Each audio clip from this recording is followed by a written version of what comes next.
Don't we have to hear Hauxton? Yes, this is what I'm saying. I think we have to now Hauxton. hear the full side. The Hauxton are fully behind it, is what I'd like to say. You want to go to spectators? So yes, I agree with that. I think we have to hear the whole of the arguments, the many arguments, and we have 2 additional proposed resolutions, and then we have to come back and think about what that means for that one. Okay. Lauren. As I said earlier on, I'm Niall O'Byrne, Chair Hauxton Parish Council, and I'm going to put a resolution to you about where the new A10 Park and Ride should go. And I'll ask that it be adopted by the LLF. Now, I don't know about you, but I can confirm I'm definitely leaking and might even be built. Right, so, resolution. The new A10 Park and Ride should be situated adjacent to Hauxton Railway Station to take advantage of the available rail links there and to reduce traffic through the green belt, and that includes Hauxton, my own village. It should not be situated just south of Junction 11 of the M11 on green belt land. The overarching principle of the resolution is to reduce traffic in the Royston to Cambridge corridor, in particular a reduction in traffic through the Cambridge Green Belt, and that includes Hauxton Village. The focus is to encourage commuters to use rail transport from as far south of Cambridge as possible. I'd like to just say a word about the city deal. The city deal is for Greater Cambridge. It's not just for Cambridge City, and it must demonstrate an ability to reduce traffic in South Cambridgeshire as well as cater for the needs of Cambridge City. Now, I think we all know that local railways are currently an underused commuter asset. The Hauxton to Cambridge rail link has the potential to intercept commuters on the A10 south of the Green Belt.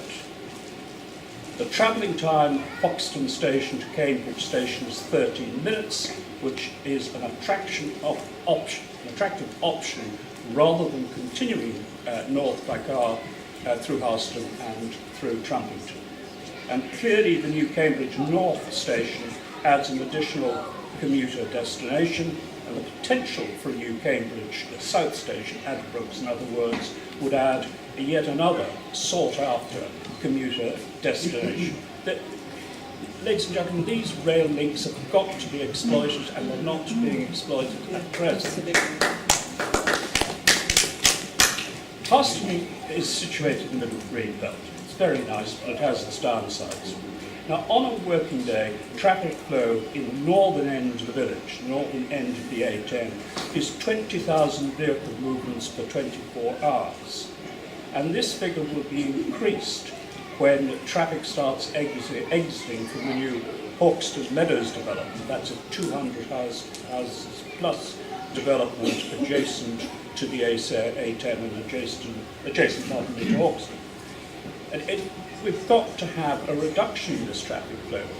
I mean, for years, and I've been on parish council for 7 years, in Hauxton we've been trying to get a reduction in this traffic flow, and nothing has been achieved. So a reduction could be achieved by intercepting some of the commuter traffic on the A10 south of Hauxton, south of the Green Belt, by attracting commuters onto the railways at Hauxton. Let me turn now to the idea of the park and ride at Hauxton, and let me deal with the negative aspects. Firstly, it's going to be built on Greenbelt land. No one wants that, I don't think. Very important to us. Now, this sounds a little bit too parishy, perhaps, for many tastes, but it will reduce the area of open land between Cambridge City, the southern end of Cambridge City, that's Trumpington, and Hauxton and Hauxton. Now, this area of Greenbelt land is vital in maintaining the clear separation between the southern end of Cambridge City and these two South Cambridgeshire villages, Hauxton and Hauxton. As I indicated on the slide, traffic exiting the M11 at junction 11 and heading for the new park and ride at Hauxton would have to cross the A10. Now the A10, as I've said, is already well overcrowded. So the crossing could not be achieved is bringing traffic across the A10 without another set of traffic lights or a tunnel or whatever. But it certainly has the potential to cause further major traffic disruption on the A10. There's no rail access for commuters, which Hauxton has, and we want to get people onto trains, I think. And a shuttle bus, again, as we know, the shuttle bus will be required to take people from this new park and ride across Junction 11 and into the existing park and ride, and that adds yet more traffic to Junction 11. In my view, the concept of a new park and ride at Hauxton shows an over-focus on Cambridge City's traffic issues. The aim seems to be to intercept commuter traffic just south of the southern boundary of Cambridge City. It does not address the major traffic flow on the A10 through the Greenbelt and through Hauxton. It ignores the potential to shift commuters onto the currently underused local railways. In my view, it is a flawed concept and should not go ahead. Finally, I'd just like to turn to something that Madam Chair Helen mentioned earlier on. I think we've got to stand back and look at a strategic issue here. And there are similarities between the situation on the A428 and the A10. In both cases, we've got an issue about where the park and rides go. On the A428, it's Madingley Mulch or further out of Scotland Farm. On the A10, it's at Trumpington or it's further out at Hauxton or near Hauxton. This is a strategic issue that's got to be addressed. Is the whole city deal simply to deal with Cambridge City problems and ignore what the city deal is about, which is Greater Cambridge? I rest the case. Okay. Before we consider that too closely, Janet, can you just raise your resolution? Thanks. Well, mine is linked really. I would ask us all to agree that as a general principle, new transport infrastructure should not be allowed to urbanise the villages surrounding the city, especially when they may not be needed in the future. Because we might build a park and ride, this new park and ride that's suggested, and then find, fortunately, that we've actually managed to organise our transport really well, and we don't need it. But there it would be, it wouldn't go away, it wouldn't be abandoned, it would be left. Okay,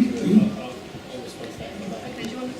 Yeah, so firstly, I know it's not a very popular thing to say, but it's a factual thing to say that in terms of development in the Greenbelt, residential and transport infrastructure have different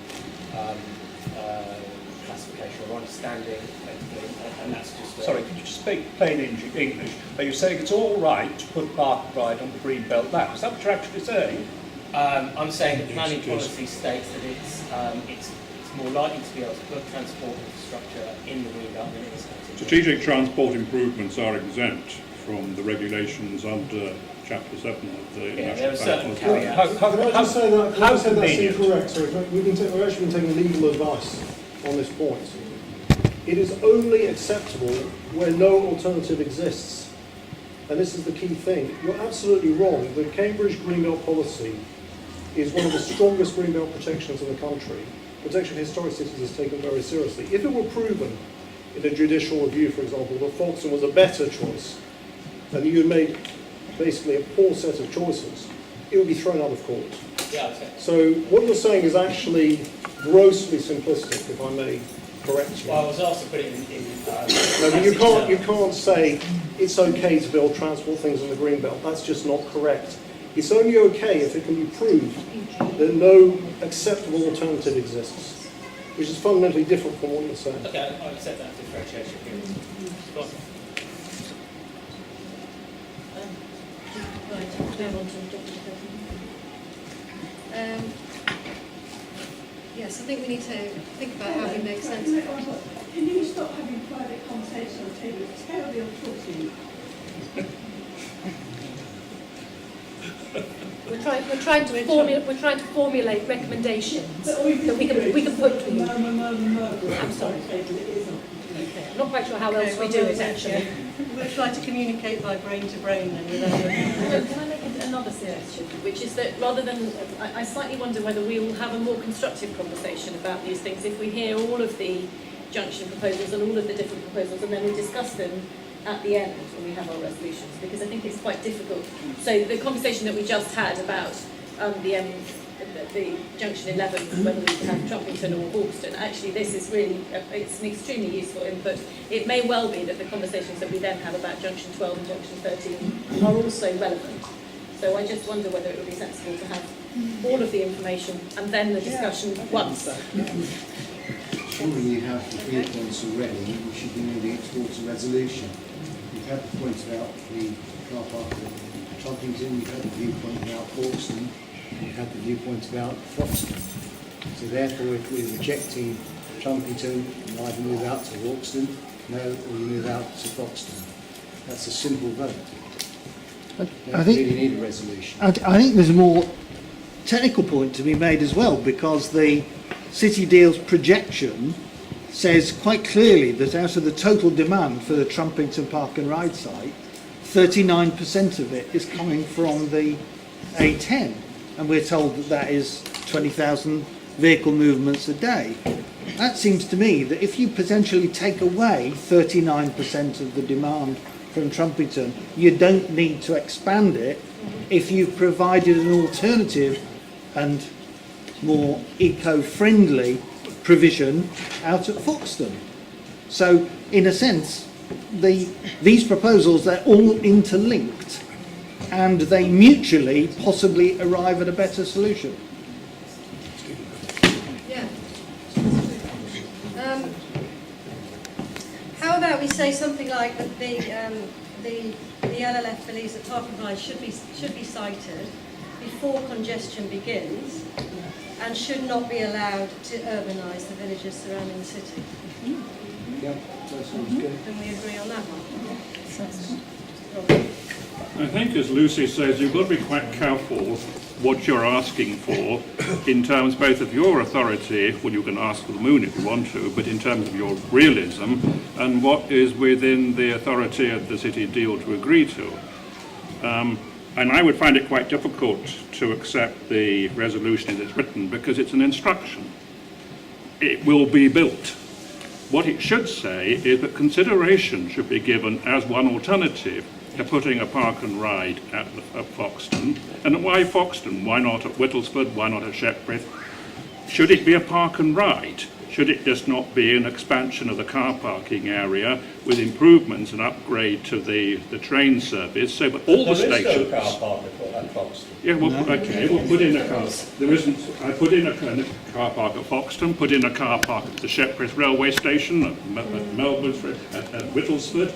All that line, why just the one, and why call it a park and ride? We're not talking about the same railway line. There are two different railway lines. Yeah, absolutely. Yes, and do both of them. So we could get commuting coming in from the south, from all those villages, not by having a whole mass of what we would call park and ride, which is a value-laden term, just by expanding the car parking facilities and improving the quality of the rail service.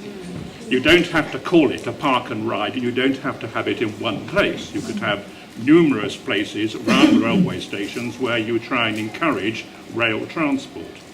But my main concern, though, is written at the moment in your resolution, is that it is very much a sort of black and white, this will be done approach. I think what it should say is that amongst the alternatives, which we've seen on the board here, two-storey, we've seen it jumping across the other side of the M11 to the west side, which I personally am strongly against, but amongst the alternatives to park and ride, consideration should be given to a park and ride at Hauxton and elsewhere on the railway corridor.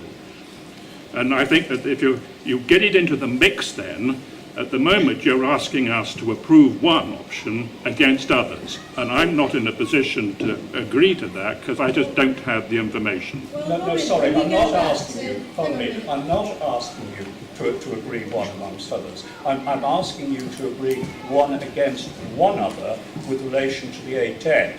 I mean, if you start... Well, you're saying it should not be cited south of junction 11 and it should be cited at Hauxton.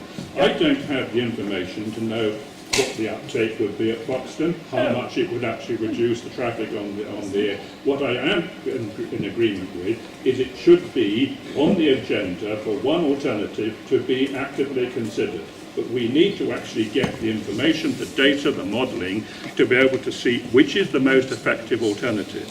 I totally agree with that. The modelling hasn't been done, and the business case needs to be done.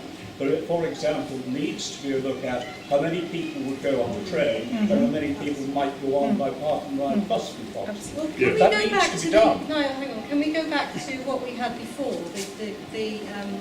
the idea I suggested? Because we can incorporate then what you have said, Robin, but also look into Foxton as well. So park and ride should be cited before congestion begins.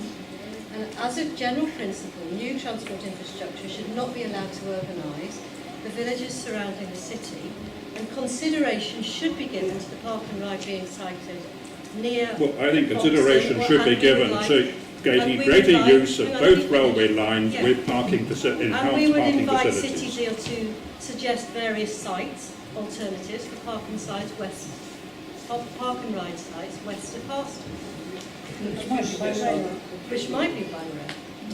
Helen, on the A428, there are two alternatives, one put forward by the LLF, one that was being put forward by a City Deal.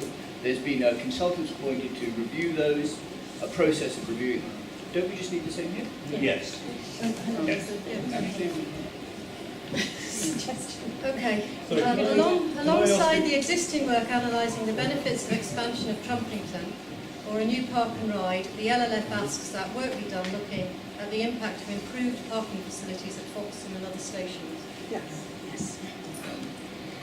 With the aim of shifting commuters As one of several One of alternatives. several alternatives. Yeah. But also, I think we should be stating that as a general principle, we don't want it right next to the city boundary, because that will have a detrimental impact on our villages. Which is why Can we say the city's greenbelt overall? Because I think, just talking about the situation with Trumpington, because where I completely agree with you, by the way, is you're talking about the fact that that is the approach to Cambridge, is in the Cambridge greenbelt, and what you're saying is that should be a key factor. And when we were at this workshop where, again, the same issue came up, and it came up with Chrome Lee, which is, I think it's Tim Scott's point.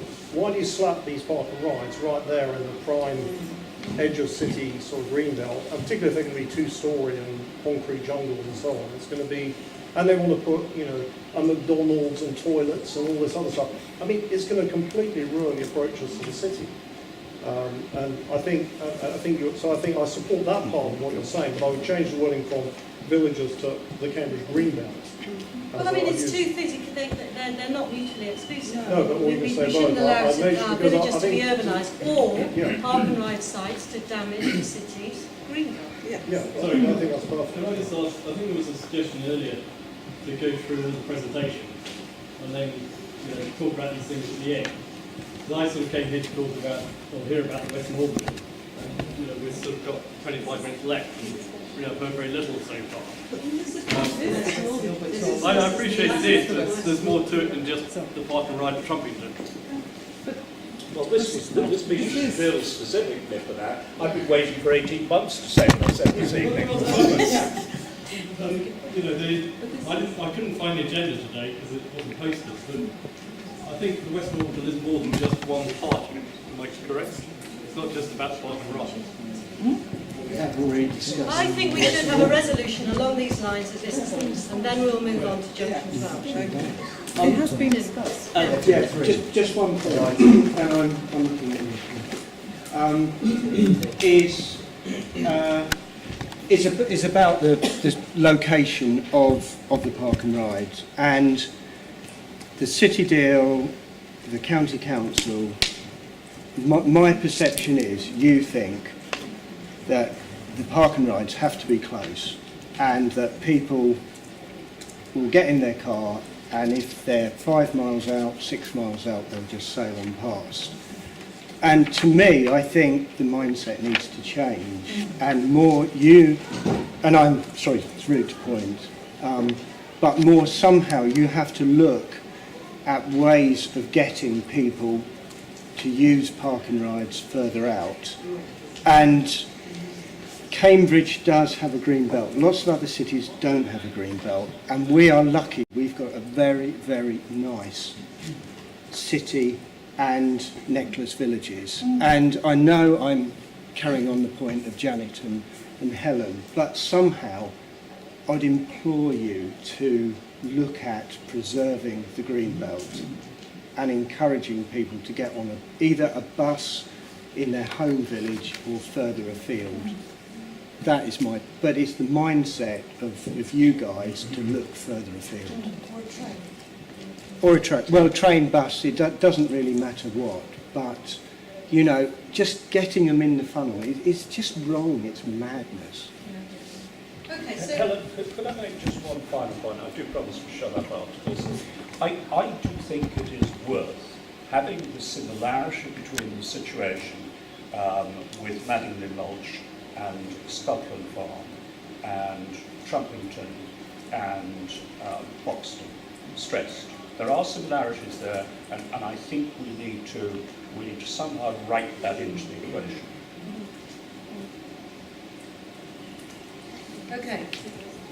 Okay, so park and ride should be situated before congestion begins.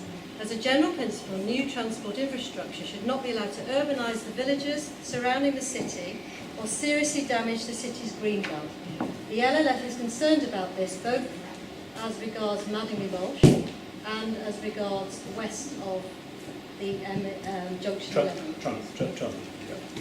Okay. Sorry, Madingley Lodge. So that can be one. That can be one, and then we'll deal with consideration should be given.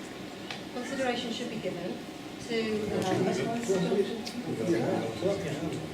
park and ride at Hauxton, and we asked City Deal to look at other park and ride sites west of Hauxton Village. Helen, can I just say that we think that this applies totally to Junction 12 as well. It once we set the principle, then we can add that as well. So we're setting the principle. Junction 12 before we set the We haven't mentioned it, and I think it is part of the same principle. But we'll never get around to doing it. No, it's just part of the same But thing. we know that it's the same principle, It's the same so we're principle. setting the principle. Yeah, and then, so then you can say, of all these junctions, all these proposals, it's the same principle. Okay. Yeah. Put the park and ride further on. Yeah, or the park and cycle. I mean, it's the same issue. Bringing cars into the city. Okay, well let's deal with Junction 12. We have our principle, we can come back to good. it. Great. Okay. Helen, sorry, can I just ask one question? As somebody who lives from a village and beyond the necklace, further out, like Hauxton, have Hauxton been invited to this meeting tonight? I mean, I suspect that Hauxton might talk about the urbanisation of Hauxton. The proposal is not to put park and ride in Hauxton, it's to put it near Hauxton. It has to actually be very close to the railway station. On the other one is, not disagreeing one way or the other, it does appear to be that the proposal is not to put a park and ride in Hauxton, it's to put it close to Hauxton. Yes. There's very little Close to difference, the and I station, think you can't really make a decision or a proposal as an LLF without all relevant parties. Well, we're just asking for consideration to be given, but we're also asking City Deal to give us various park and ride locations west of Hauxton. Well, that's a big stretch of, and that can go as far as whatever. And you're also asking to prioritise rail. That's also what you're doing. Right, should we deal with Junction 12?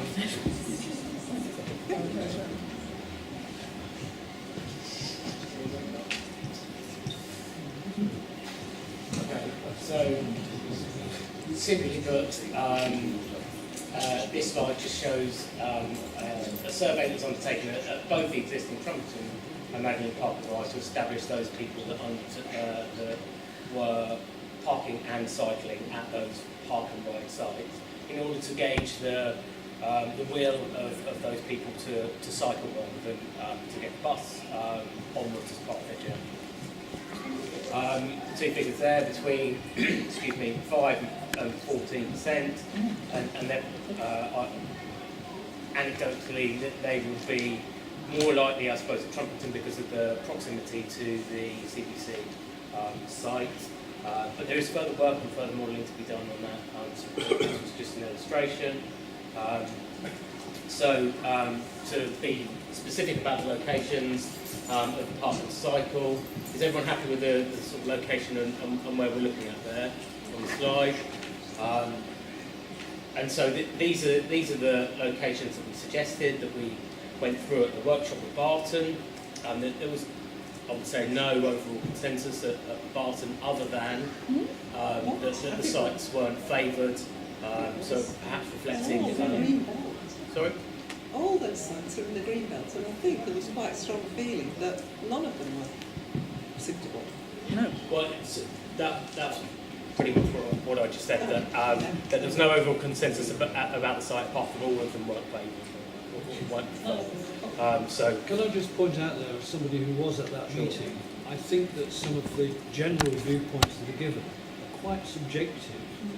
I think there are very good reasons for 2 or 3 of those sites, and I was very interested to hear earlier that 2 people said that the Barton workshop was not a success, and I certainly in my own mind wonder, why did you think not?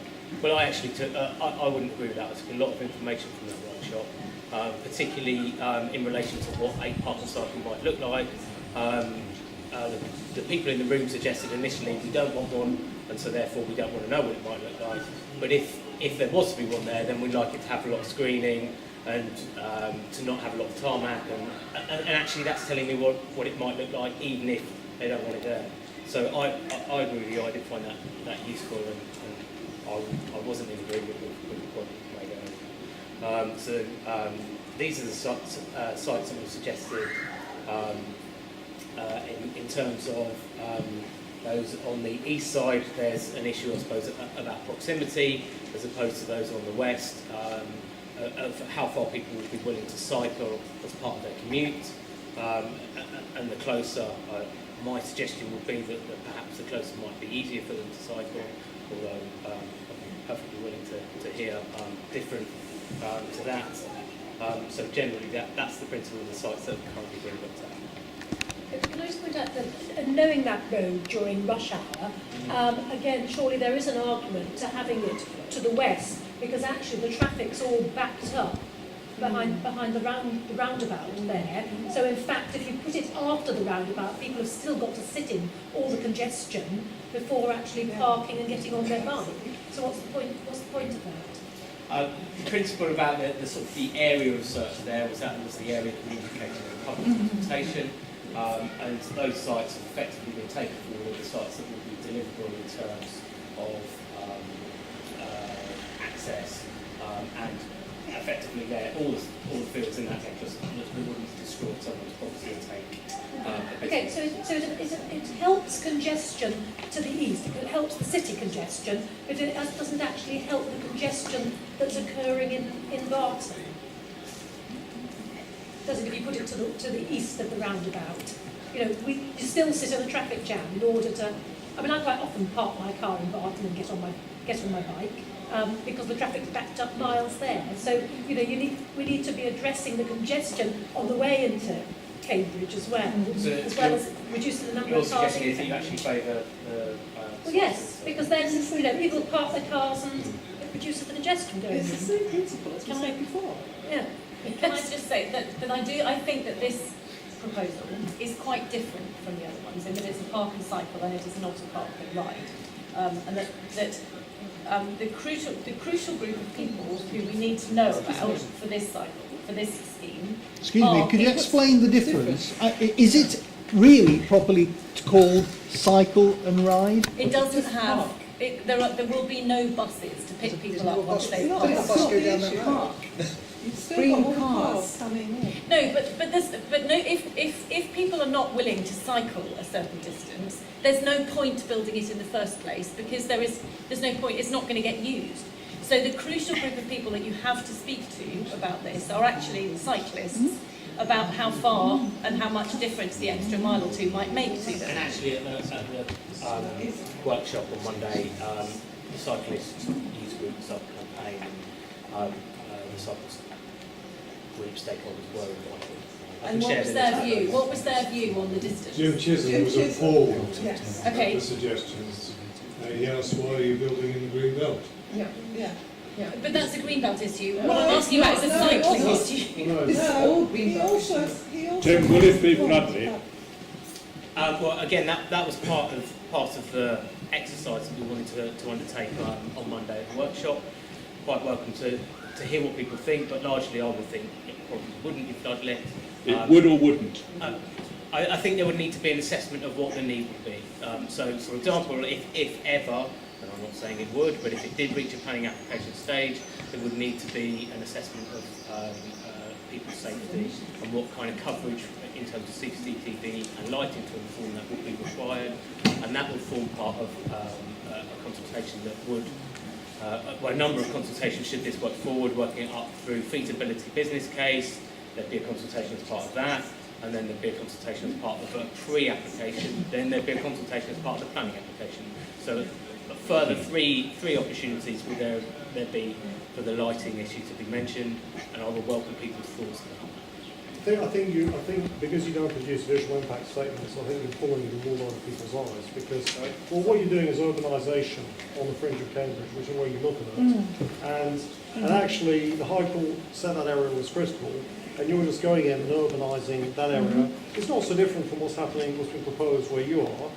And actually, I think it's incredible that you get away without actually showing 3D drawings. If I went to see an architect and paid him 10 grand, he'd do me some drawings. You're the city deal. You've got all this money sloshing around, and yet you never produce graphics. You're talking about putting toilets, bathroom facilities. You're probably putting in McDonald's and Marks and Spencer's and this and that. Seriously, because that's what's going to happen.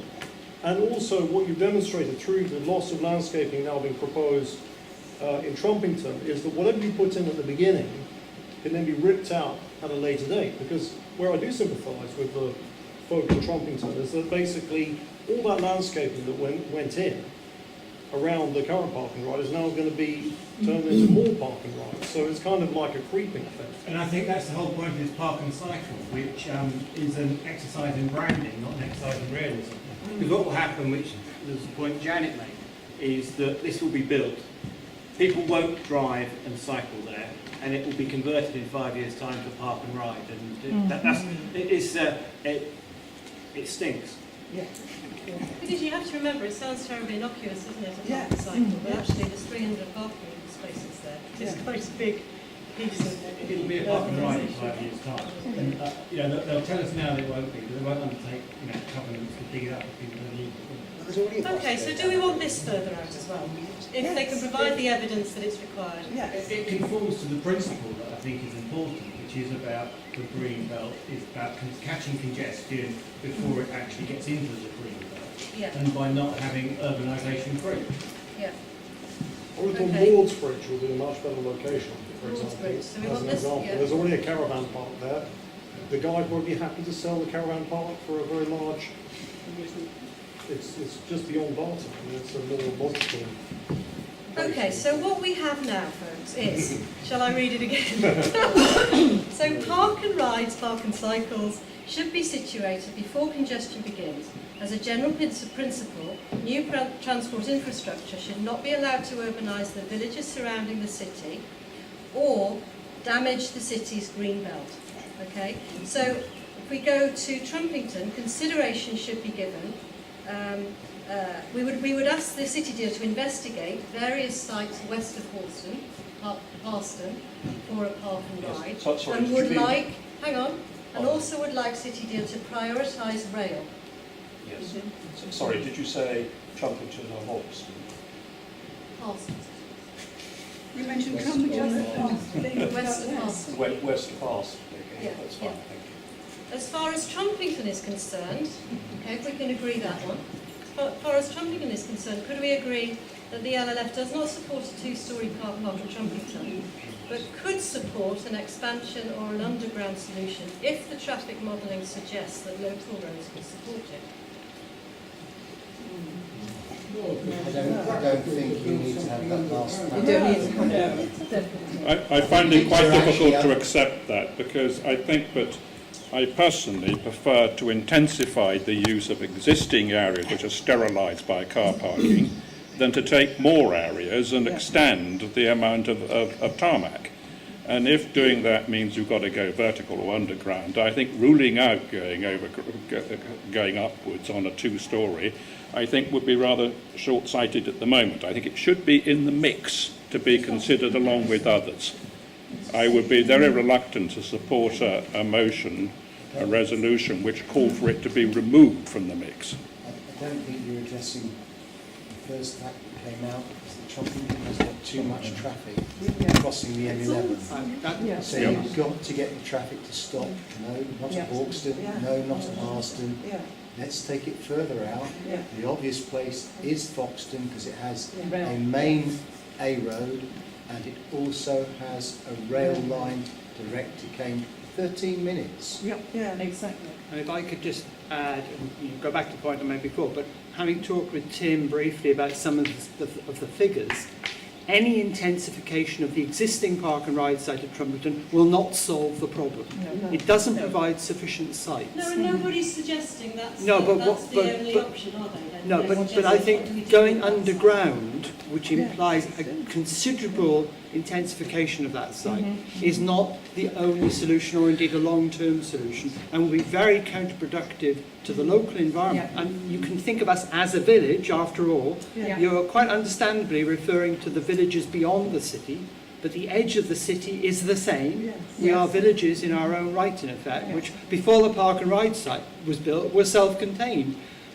So any significant intensification of the existing site would be very counterproductive to residents who live there and to the pressure on the Junction 11 and the existing roads. So the fundamental point as well is that you need to consider the traffic proceeding up the M11, and obviously the further west you push. Sorry, could you speak up a bit? There's a lot of traffic travelling up northbound on the M11, which needs to be intercepted, otherwise it will go into Cambridge. So one of the problems is that if you push that park and ride site out far out to the west, that traffic will not be able to use it because they won't go back in order to come in. But there's less coming in, so that you create capacity by not bringing that many people through. You already, in your own figures, said 39% of the Trumpington usage is dragging in from the west, and that will increase with the development of Royside. So we're actually addressing the point you made in your figures. There's going to be an absolute growth because the amount of jobs, for example, in CBC is going to be, I think, thousands more jobs. There's going to be an absolute growth. So that capacity, if there's any additional capacity because of that, Foxton, it will be filled up down the A10 unless it's intercepted somewhere else. So I think you're still going to need the capacity. So that it does. There will need to be some intervention somewhere close to Junction 11, or unless you do something further up at Junction 12 and 13. Otherwise, it's going to go somewhere. Where are you getting the figures from? If you've got such a lot from the modelling. For the modelling. CSRM. It's the Cambridge Strategic Regional Model. So that's the projection forward looking at the growth, which is supposedly coming from Cambridge based on the projection in the local plan. And obviously we need to think beyond that as well. So I'm only throwing it into the mix just so you're aware that there's this north to south. Is that the modelling that's been done by Cambridge Ahead? Sorry? Is that the modelling that's been done by... It's been done by Atkins. Hang on a minute, can we hear Edward? I just want to throw in one other option that isn't being considered and theoretically can't be considered but might be, and that is putting a park and ride on the north side of the interchange, so south of Trumpington on the north-east side of the motorway. Now the idea would be that site would replace the existing park and ride site. Now at the moment Grosvenor has a planning application in with South Cambridge District Council for a sporting village on that site, along with a few hundred houses. So yeah, exactly that location there. Now, I don't think that, as much as we wish it, we're not going to be able to do away with park and rides completely because there's a lot of traffic that's arriving on the M11, and we've got to intercept that before it enters the city. Now, we might be able to intercept some of that with equipment, but Hauxton is not a point to intercept that. So if we accept that park and ride next to the M11 is required, then there is another potential site. And if Grosvenor do not get the planning consent that they've applied for, which is given it's in the Greenbelt is likely, they will probably want to come back and to renegotiate another option. And maybe a deal could be done to give them the existing park and ride site to redevelop it as sensitively as housing, in return for having use of this land, giving the use of this land to the city deal to develop a park and ride there. And being a new site, it could be sunk down, it could be landscaped so that it is virtually invisible from the surrounding area, and it could be built with whatever capacity is needed, going down if it really needs a lot of capacity. But I think that site would be better than trying to run two sites in parallel, which is sort of one of the proposals, or trying to squeeze in more at the existing site, which will only buy us a little bit more time at a huge environmental and social cost to Trumpeton Village. So it's not intercepting traffic outside the greenbelt. That's sucking it through.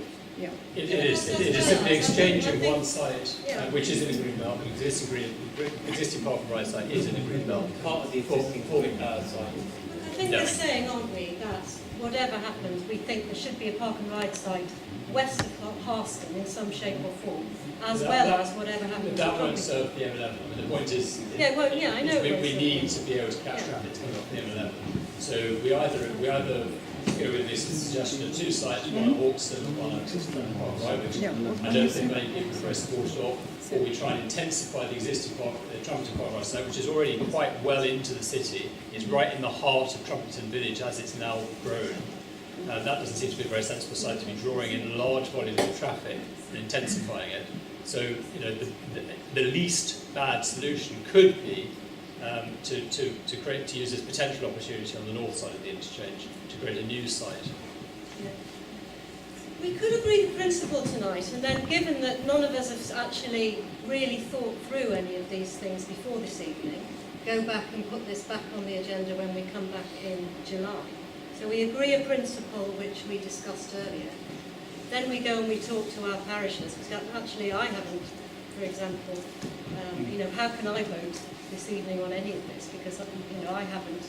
I think it's quite difficult to put a park and cycle lump it in with a park and ride, which is a park and bus journey or park and rail journey. Park and cycle location is going to be determined primarily by how far are people prepared to cycle. And the closer you can put it into the edge of the city, the more uptake there will be, the more traffic relief, the congestion relief there will be of entering into the city.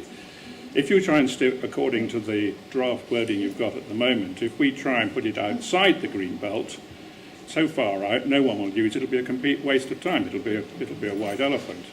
So I think it's quite difficult, therefore, to lump the two together with the same set of principles when the determinant of as to what the best location for a park and cycle and a park and ride is so different.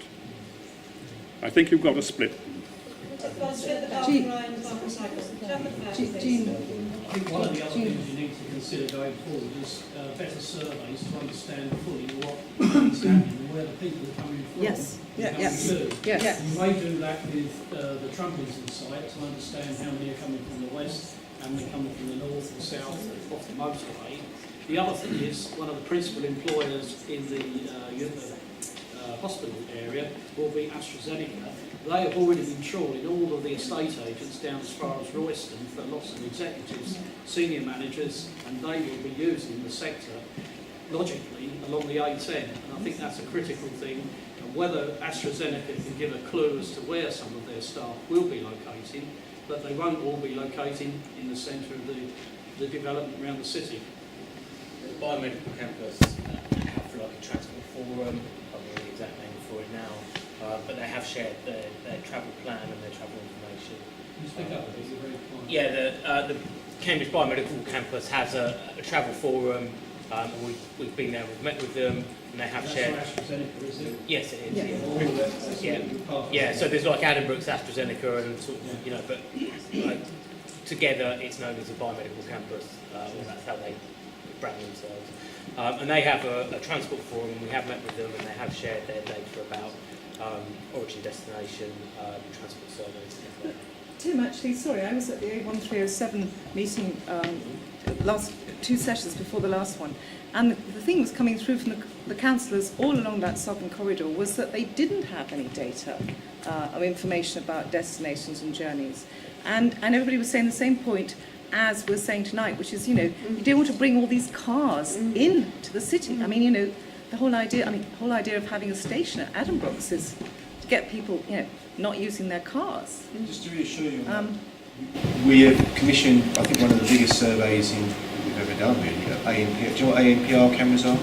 Yes. They're cameras that recognise number plates. And the City Centre Access Scheme team have commissioned a survey of ANPR cameras dotted all over Cambridge and parts of South Cambridgeshire.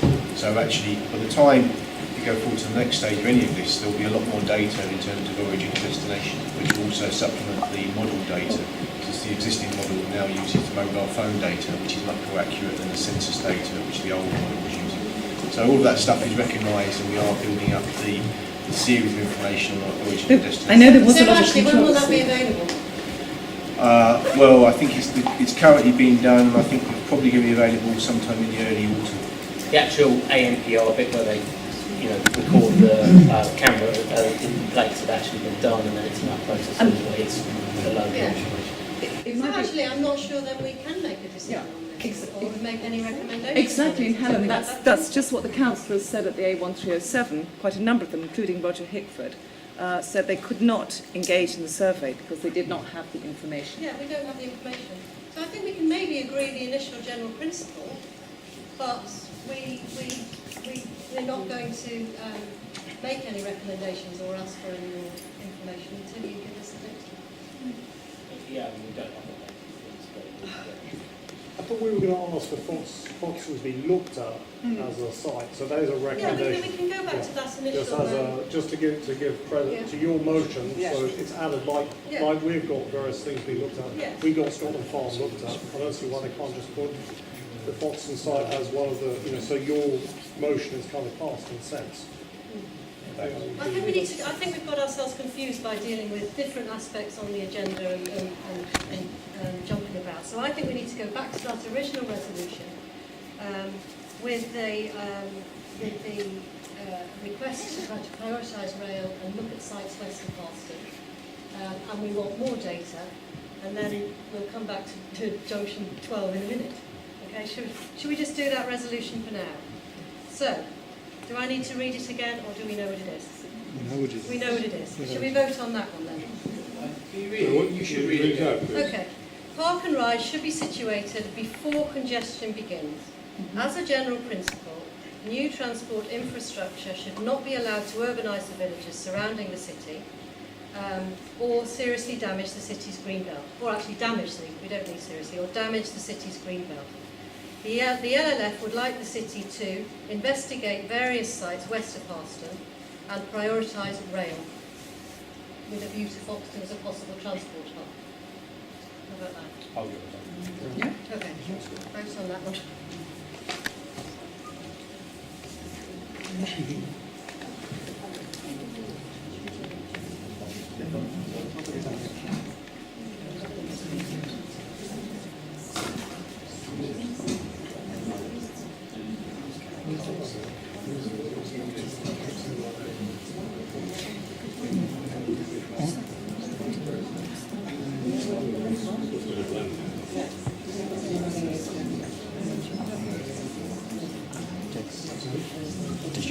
How about those against?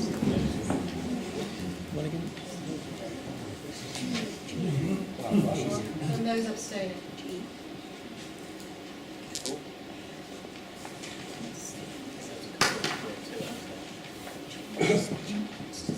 Okay.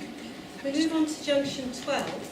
Do we want more information on who these cyclists are, where they're coming from and where they're going, before we make any decision choosing or recommending one of these sites?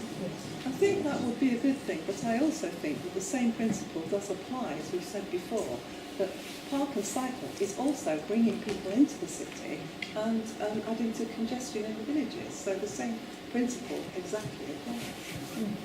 Also, I think the sort of person who would do park and cycle doesn't mind cycling another 500 metres or 1,000 metres or even 1.5k.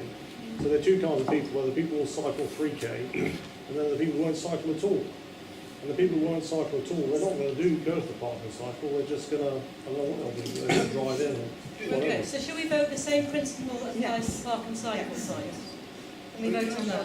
One thing, I mean, do we have evidence on how far people cycle? I know the Dutch evidence shows that beyond 5 miles, people's propensity to cycle goes like that. And if further out you put park and cycle, even though I can understand the reasons why, the less likely it is that ordinary people are going to want to cycle. I mean, if you put from Barton to cycle into parts of the city where people might work, that's already a 5-mile cycle. If you park it to get from Barton across to the biomedical campus, it's going to be a long cycle. So you can't really put park we and need cycle. the evidence, don't we? We need the evidence. We need the evidence. But the principle's the same. The principle is the same, but And we need the evidence. yeah, we need the evidence. Okay. Well, 20 minutes. So the LLF would like more information, more data on who will use this park and cycle, where they're coming from and where they're going to. And the principle is the same. Well, not necessarily if people Well, then the principle is the same, where possible. I mean, there are Where- times when you don't want to build new settlements in Greenbelt, in non-Greenbelt, the very important countryside areas beyond the necklace of villages. But we already have, at the moment, sort of 4,400 plus another 2,700 plus a proposal of another 3,500 houses, all within a mile of where I live. Now, let's talk about who's paying the price for the development of Cambridge and the preciousness of the Greenbelt.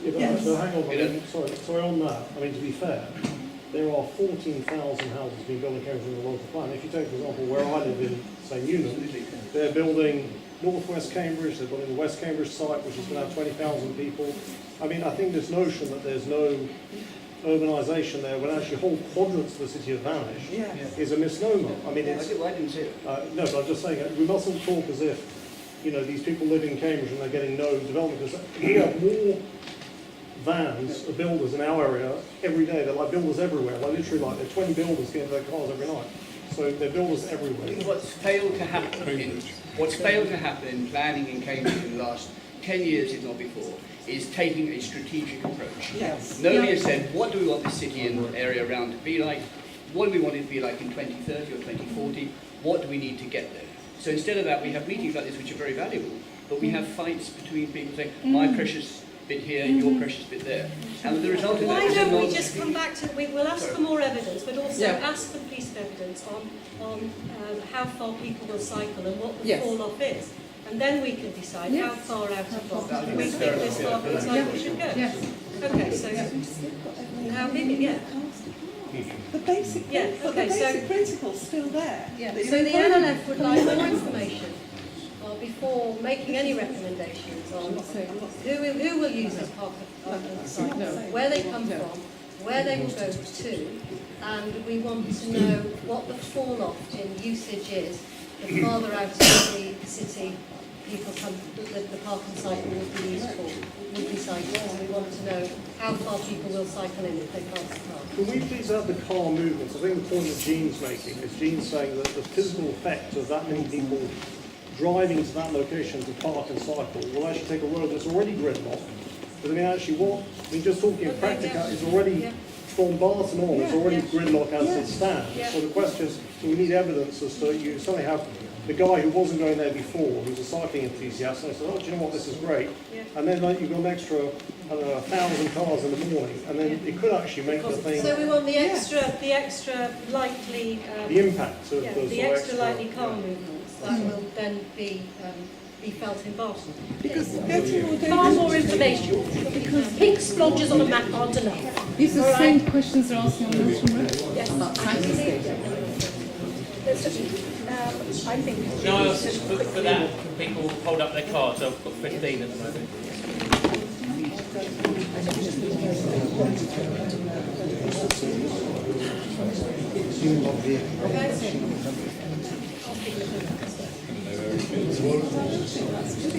All those against? All those against? Right. Anybody abstaining? Okay, we're going to have a very quick romp through for junction 13. The sun's actually on the slide there, but the principle of junction 13 is that that's where the synergy or the overlap is with the A428, and people may be aware of the A428 options that have a number of different numbers, colours, and identifying features. But the principle is that there's one option or a number of options along the existing highway, and then there's another option offline, let's say, comes through this area here. And the principle with Western Orbital is going to take further work as work emerges out of the 4 to 8 to understand if, for example, it is along Magdalen Road at the top there, whether there might need to be widening of slipways or how those slipways might be managed and what impact that might be. And then in relation to this corridor here, how a bus service might interact with the service that's running along here. Is it true that if the busway is off-road, you can't have slip road then onto the M11 from these lower, so these off-road buses? So if the Western Orbital was to So go from on, here, yeah. is it through the what? You couldn't then join the M11 if it's on road without going back up to Muddy. We're currently having that conversation, and in fact it's about the visibility, the acceleration of vehicles to get onto the motorway. These vehicles have already been moving at speed, and I think that there's an assessment effectively of the distance between the two junctions, which are 13 and 12, and whether that's a safe distance between in the middle of those junctions. So you don't know yet? I don't know, we do know. But I sense that actually this is far too early on for us really to make any comment on it. Well, at this so for point. example, if this option then falls off the table and we're talking about that one, then there'll be no need to Okay. So this will have to come back to us because actually you haven't done the modelling yet, Yes, haven't done and the we don't. modelling. So Can't make a this is decision. just for information. That's right. Jolly good. Okay. Fine. Thank you. So They're not interchanges, they're just routes into the Yes. West Cambridge or the university area. That's right, and effectively part of the first recommendation was a strategic assessment of how the Western Orbital fits with other schemes, and this is part of that in that how this fits with the A428. Like you've got a Bagram, you'll just peel off and go into Bagram, you'll peel off and go into the university area. West Cambridge, you mean? Yeah, I know, but Bagram, you've got a roundabout there now, and you just peel off if you're going into Bagram or straight on over to 4 wetways. So that's what will happen. You have a junction further back and then peel off into there.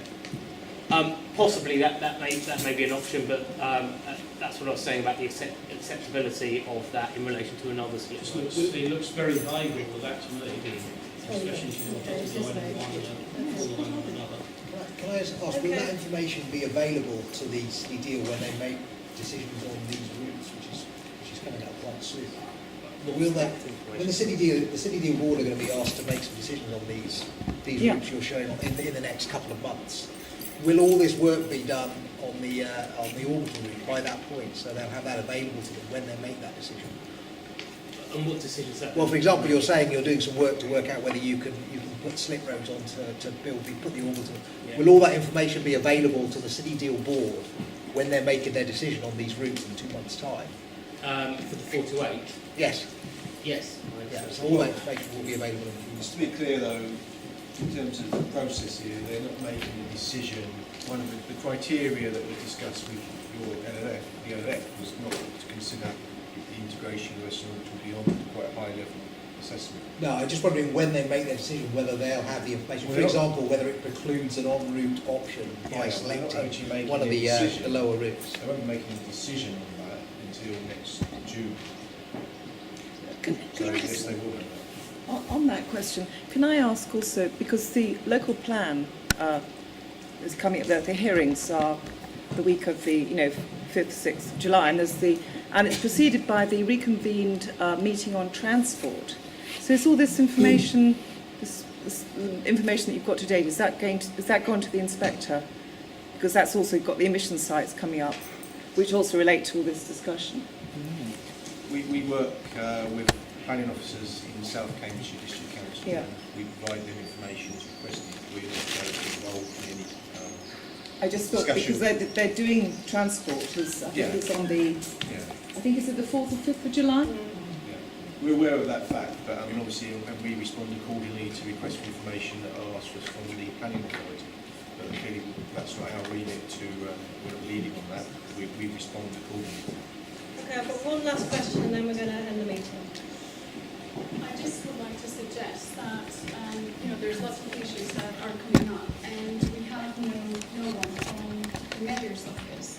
And I think it could be a suggestion for the CTD to involve somebody from the mayor, because some of the issues that we have been talking about, like Hauxton, the mayor might be already doing some work on it. So Actually, I've invited the mayor to the next meeting. So. Yeah, or just a member of staff. Yeah, thank you. Okay, so date of next meeting. I've been told today. Are you finishing now? Yeah. Yeah, but you come to the part that I've come here to listen to. That was it. That was the junction 13. No, I never received any agenda.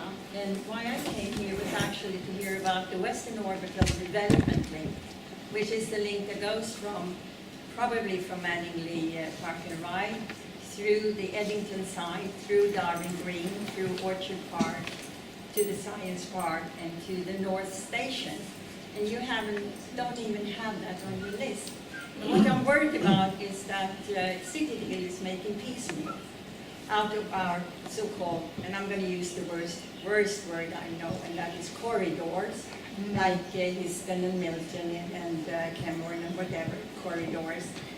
And that if we don't cooperate, we're going to stop just at a line somewhere in the middle of the air, and we don't get the whole picture whenever we do plan for anything. So my suggestion is we must cooperate over the LLF boundaries. Yes. To get all the information that concerns our areas, because I also have parts coming down Mount Pleasant, and I don't think that is yours, but it's someone's that I don't know of who's doing Mount Pleasant, and it's not ours. So I would have liked to hear something about Western Orbital Development Link. So the Western Orbital, as the study, is kind of 11 to 13 on the M11. I think, and I'm not sure, but the part of the Cambridge Northwest, Darwin Green, sort of connecting through to the Science Park and the station, that's already been agreed as part of those planning applications and the Section 106 agreement. It hasn't been published, so we cannot include it in our maps. We're making drawings this year of the sites, and there is a blank area here. It's where the blue thing stops. That is yours, and it's your part of the development link here. And what is happening there? I'm quite happy to meet you and talk about those parts of the site, but as far as my understanding goes, the route of a bus and bus priority through Cambridge Northwest and Darwin Green connecting to the station has been agreed as part of their planning application. I would need to check that with the planning officers, but that's my understanding. Yes, we're quite happy to meet with you after this meeting and talk about it. Yeah.